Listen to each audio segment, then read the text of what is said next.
네, 섹터 인사이트 시간입니다. 오늘 만나볼 섹터는요, 시장을 주도하고 있는 로봇주입니다. 국내 증시를 주도하고 있는 로봇주, 이제는 선별적으로 매수해야 되는 타이밍이다라는 분석이 나오고 있습니다. 자세한 이야기 풀어보도록 하죠. 최창규 미래에셋자산운용 ETF 리서치 본부장 모셨습니다. 본부장님 안녕하세요. 네, 반갑습니다. 안녕하세요. 예. 네, 로봇주가 계속해서 상승 흐름을 가져가고 있습니다. 오늘 장에서도 좀 시세를 내주고 있는데 네. 로봇주가 시장을 주도하면서 당연히 ETF에도 네. 관심이 쏠리고 있죠. 최근에 ETF 수익률 어땠습니까? ETF 수익률도 굉장히 무지무지하게 좋았죠. 좋았습니다. 참고로 네. ETF에서는 글로벌 휴머노이드, 미국 휴머노이드, 차이나 휴머노이드 이렇게 3개국 휴머노이드 로봇 ETF가 상장되어 있고요. 아쉽게도 한국 휴머노이드 로봇 ETF는 상장되어 있지 않습니다. 그렇기 때문에 저희도 부지런하게 준비를 할 예정인데요. 보시는 바와 같이 글로벌 휴머노이드 로봇 ETF가 6개월 기준 52.19% 수익률 기록하면서 가장 양호한 모습을 보였고요. 3개월 기준으로도 33%의 수익률을 기록하면서 단기, 중기 모두 양호한 수익률을 기록했습니다. 그리고 또 휴머노이드 로봇 시장에서 가장 강자로 떠오르고 있는 중국 휴머노이드 로봇 ETF 역시도 타이거 차이나 휴머노이드 로봇 ETF가 46.9%의 수익률을 기록하면서 굉장히 양호한 모습을 보였지만 최근에 미국과 중국의 관세 정책이 다시 한번 불거지면서 살짝 조정을 받기도 했다라는 말씀까지 드리겠습니다. 네, 로봇주에 관심이 계속해서 쏠리고 있습니다. 글로벌 기업들의 적극적인 투자 소식도 계속해서 이어지고 있고요. 그리고 휴머노이드 대중화 시점이 예상보다 계속해서 빨라지고 있다는 점도 산업에 대해서 호재로 작용하는 것 같습니다. 자, 휴머노이드 시장, 지금 우리가 봐야 되는 주요 포인트는 어디에 있을까요? 가장 중요한 포인트는 기술 발전입니다. 기술 발전, 여태까지 휴머노이드 로봇 그러면 우리가 보스턴 다이나믹스의 움직이는 사족 보행 로봇계 정도만 생각했었는데요. 이 기술을 뛰어넘어서 이제는 AI 기술이 머리, 두뇌에 해당되는 머리에 장착되면서 똑똑해졌다라는 것이 가장 강력한 모멘텀이다라고 작용을 하고 있고요. 그리고 각 빅테크 기업들 역시도 휴머노이드 로봇을 차세대 성장 모멘텀으로 생각을 하고 있습니다. 그렇기 때문에 테슬라를 필두로 해서 엔비디아와 같은 빅테크 기업들도 너도 나도 휴머노이드 로봇에 뛰어들고 있고요. 그리고 세 번째는 노동력 감소에 따른 정부 정책입니다. 모든 산업들은 정부 정책이 붙어준다면 강력한 캐털리스트로 작용을 할 수밖에 없는데 휴머노이드 로봇 산업이야말로 정부의 정책 모멘텀이 가장 강력하게 붙어 있다라고 생각하고 있고요. 마지막으로는 역시 고령화에 따른 시장 수요 이런 것들 측면도 최근에 휴머노이드 로봇이 각광을 받게 된 가장 근본적인 모멘텀이다라고 생각을 하고 있습니다. 네, 기술 개발과 고령화 그리고 정부의 적극적인 정책까지 뒷받침이 돼야 된다라고 말씀을 해주셨는데 휴머노이드 로봇 하면 아무래도 테슬라가 가장 먼저 떠오르게 되겠죠. 11월입니다. 다음 달에 주총을 통해서 3세대가 공개될 것이다라는 기대감이 커지고 있는데 테슬라가 글로벌 선두를 계속해서 지킬 수 있다라고 보십니까? 일단 일론 머스크의 말을 좀 인용할 수밖에 없는데요. 얼마 전까지만 해도 이런 말을 했습니다. 테슬라의 기업 가치의 80%가 휴머노이드 로봇이 될 것이다라는 얘기를 했었지만 최근에 말을 살짝 바꿨습니다. 뭐라고 바꿨냐면 나도 어떻게 될지 몰라.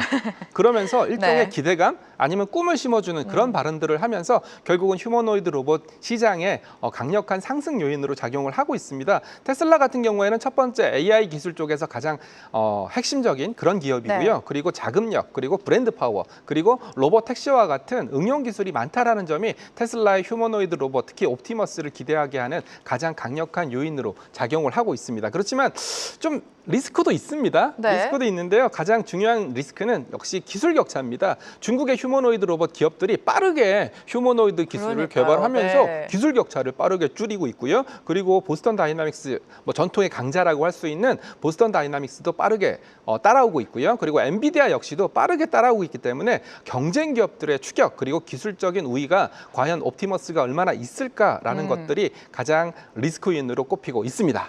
테슬라의 옵티머스 자금력과 브랜드 파워는 당연히 있지만 지금 경쟁 기업 그리고 중국에서까지 계속해서 지금 기술 격차가 벌어지고 있기 때문에 좀 주의를 해야 된다라는 말씀을 해주셨는데 지금 엔비디아와 같은 거대 기업들이 계속해서 투자를 단행하고 있습니다. 로봇 시장의 투자 현황도 짚어봐야 될 것 같아요. 네, 맞습니다. 한국과 중국 그리고 미국의 휴머노이드 로봇 시장을 분류한다면 저는 삼국지에 좀 비유를 하고 있는데요. 미국은 좀 똑똑하니까 유비, 그리고 뭐 중국 같은 경우에는 약간 장비와 같은, 그리고 한국 같은 경우에는 기술력 격차를 뭐 대기업이라는 후원을 뒷받침해서 따라잡고 있는 그런 모습을 보여주고 있습니다. 이런 기술 격차를 따라잡는 데 있어서 가장 빠른 방법은 뭐니 해도 M&A라고 할 수 있는데요. 우리 혹시 추석 기간 동안 소프트뱅크가 ABB라는 회사 로봇 사업부를 인수하기로 한 거 혹시 기억나시나요? 네. 최근에 한국 시장에서 휴머노이드 로봇 관련 주식들이 강하게 오르고 있는 것도 결국은 소프트뱅크의 ABB 로봇 산업 인수다라고 볼 수가 있는데요.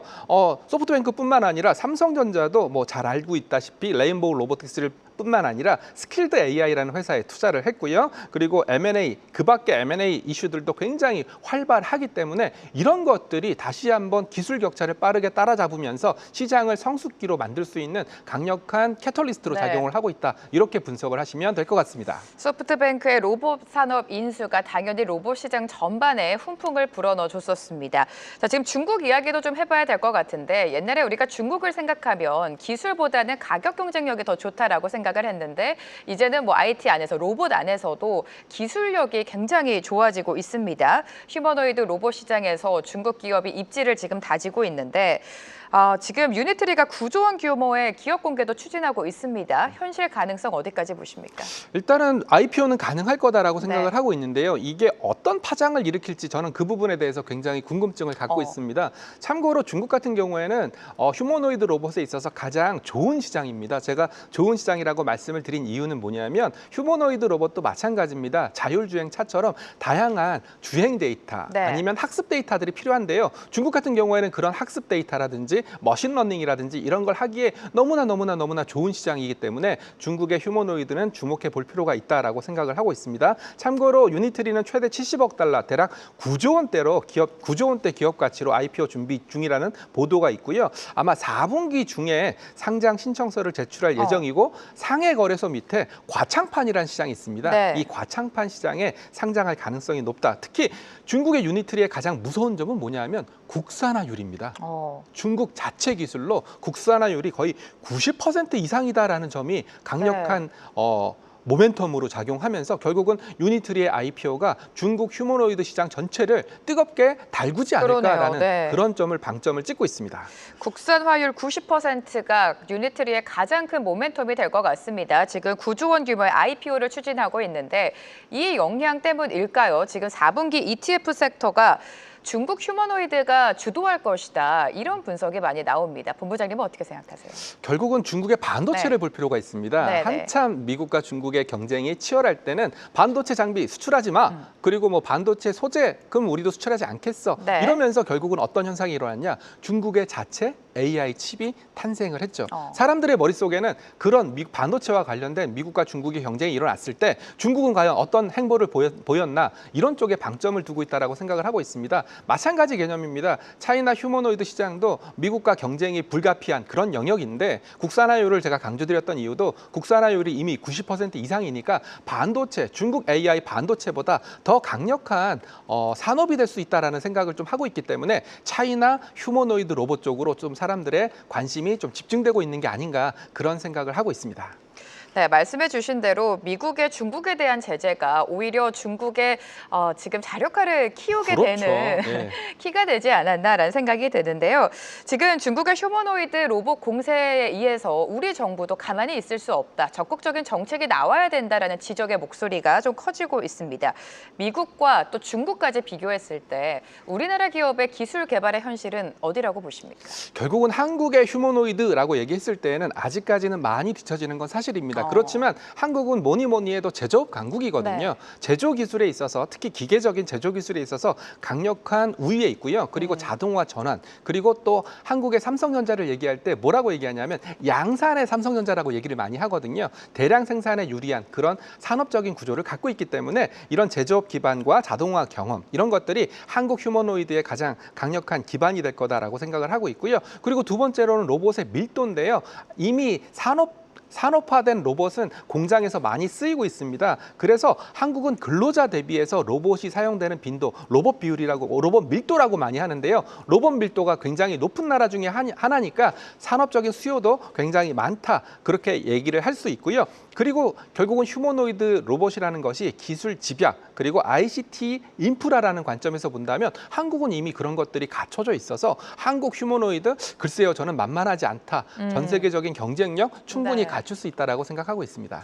중국도 그렇고 한국도 그렇고 가장 중요한 건 기술 자립인 것 같습니다. 지금 국내 로봇 기업들 98% 이상이 중소기업으로 이루어지고 있고 외국산 부품에 의존하는 의존도가 지금 높은 거는 사실입니다. 네. 현 현황을 좀 짚어주실까요? 아쉽게도 이 부분에 대해서는 데이터가 안 나오고 있습니다. 유니트리 같은 네. 경우에는 뭐 90% 이상을 중국 자체적으로 생산하고 있다라는 보도 자료가 있지만 한국 같은 경우에는 아쉽게도 어느 정도의 국산화율이 되고 있는지 이런 부분에 대한 데이터는 없습니다. 네. 그렇지만 핵심적인 부품이라고 할 수 있는 뭐 감속기, 모터, 센서 정밀 구조 부품 이런 것들은 한국에서 이미 자체적으로 생산을 하고 있거든요. SBB테크가 대표적인 종목이라고 할 수가 있는데요. 이미 핵심 부분에서 한국이 자체적으로 생산을 하고 있기 때문에 이미 상당 부분 국산화율이 이루어지고 있다라고 생각할 수 있고요. 그리고 SBB테크 같은 경우에는 하모닉 가속기 그리고 오늘 급등세를 연출하고 있는 하이젠 R&M 같은 경우에는 모터 이런 쪽에 네. 결국 휴머노이드 로봇의 근육에 해당되는 그런 부분들을 자체적으로 생산하고 있기 때문에 한국의 휴머노이드 로봇 국산화율도 생각보다 높지 않을까라고 생각을 하고 있습니다. 하이젠 R&M은 지금 뭐 24% 가까운 급등이 네. 나오고 있습니다. 최근 로봇주 계속해서 시장을 주도하면서 연일 며칠째 랠리를 이어가고 있는데 그렇기 때문에 투자자들 입장에서는 지금 로봇주를 들어가기에는 좀 조심스러운 부분이 있을 것 같아요. 로봇주 투자 전략과 함께 본부장님이 보고 계신 탑픽 종목은 어떤 종목입니까? 일단 로봇은 분해를 하시면 됩니다. 네. 사람의 머리에 해당되는 AI, 반도체, 그리고 사람의 근육에 해당되는 모터, 감속기, 그리고 전반적인 휴머노이드를 만들 수 있는 전반적인 업체 이렇게 세 파트로 구분을 네. 해서 접근할 필요가 있고요. 머리에 해당되는 AI, 당연히 한국 기업들보다는 미국에 있는 AI, 빅테크 기업들이 거기에 해당되고요. 그리고 방금 우리가 말씀드렸던 액추에이터, 감속기, 모터 이런 것들이 근육에 해당되는 것들이니까 그런 종목들도 눈여겨보실 필요가 있습니다. 그리고 전반적으로 휴머노이드 완성체 로봇을 만들고 있는 레인보우 로보틱스라든지 이런 종목들도 저는 구체적으로 좀 나눠서 보실 필요가 있습니다. 그렇지만 제가 방금 설명드렸던 것처럼 머리 따로, 근육 따로, 몸 따로 이런 식으로 투자하기는 아마 굉장히 어려우실 겁니다. 그래서 저는 뭐 휴머노이드 로봇이란 이름으로 ETF가 이미 상장되어 있으니까 ETF를 통해서 투자하시는 것도 나쁘지 않은 전략이다라고 판단하고 있습니다. 네, ETF에 투자하면 오히려 좀 골고루 포탄을 담을 수 그렇죠. 있지 않을까라는 생각이 듭니다. 로봇 ETF도 예의주시하시기 바라고요. 오늘 최창규 미래에셋자산운용 ETF 리서치 본부장과 함께했습니다. 고맙습니다, 본부장님. 예, 감사합니다. 계속해서 다양한 경제 이슈를 알고 싶다면 구독과 좋아요, 알림 설정 부탁드립니다. AI 캐스터 권미정이었습니다.